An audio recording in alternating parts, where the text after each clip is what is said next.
ক্রিকেটের মাঠে এখন সিটি বাজাচ্ছে তামিলনাড়ুর চেন্নাই সুপার কিংস বা সিএসকে, আর আগামী নির্বাচনে বাঁশি বাজাবে আমাদের তামিলাকা ভিত্তিকাজাগাম বা টিভিকে।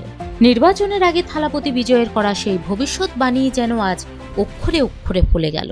রূপালী পর্দার দাপুটে নায়ক থেকে এখন তিনি তামিল রাজনীতির উদীয়মান এক ধ্রুবতারা। তামিলনাড়ুর বিধানসভা নির্বাচনে বাজিমাত করেছেন চন্দ্রশেখর জোসেফ বিজয়, ভক্তদের কাছে যিনি থালাপতি বা সেনাপতি বিজয় নামেই পরিচিত। 234টি আসনের মধ্যে 108টি আসনে জয় ছিনিয়ে নিয়েছে তার দল টিভিকে। 51 বছর বয়সী অভিনেতার অভিষেক পারফরমেন্স কেবল বিরোধীদেরই নয়, রাজনৈতিক বিশ্লেষকদেরও চমকে দিয়েছে। এক জনসভায় তিনি বলেছিলেন, বনে শিয়াল সিংহের অভাব নেই, কিন্তু রাজা একজনই হয়।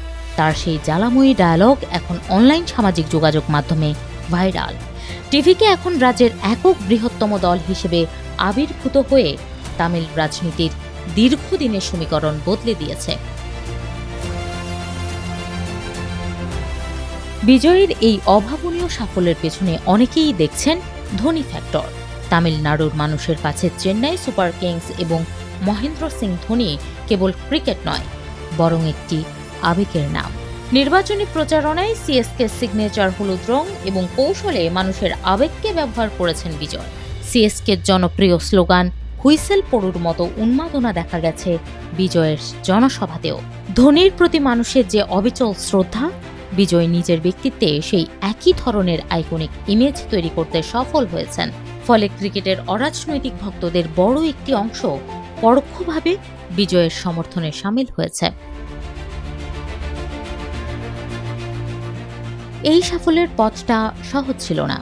আজকের এই বিজয়ের কারিগর যে বিজয় নিজে, তার প্রমাণ মেলে 4 বছর আগের এক ঘটনায়।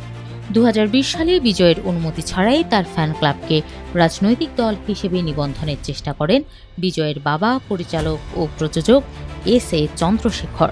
সেখানে নিজেকে সাধারণ সম্পাদক এবং বিজয়ের মা গায়িকা শোভাকে কোষাধ্যক্ষ ঘোষণা করেন তিনি।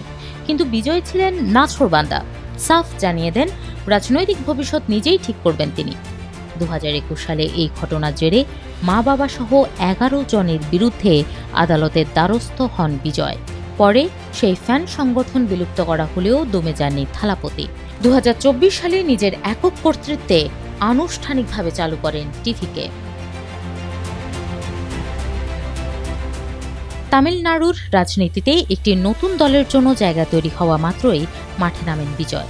2016 সালে জয়ললিতার মৃত্যুর পর রাজ্যের প্রধান দুই দলের একটি এআইএডিএমকে বেশ দুর্বল হয়ে পড়ে।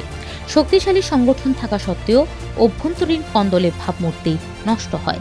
একদিকে ডিএমকের বিরুদ্ধে দুর্নীতির অভিযোগ, অন্যদিকে বিজেপির আদর্শিক অবস্থানের বিরোধিতা।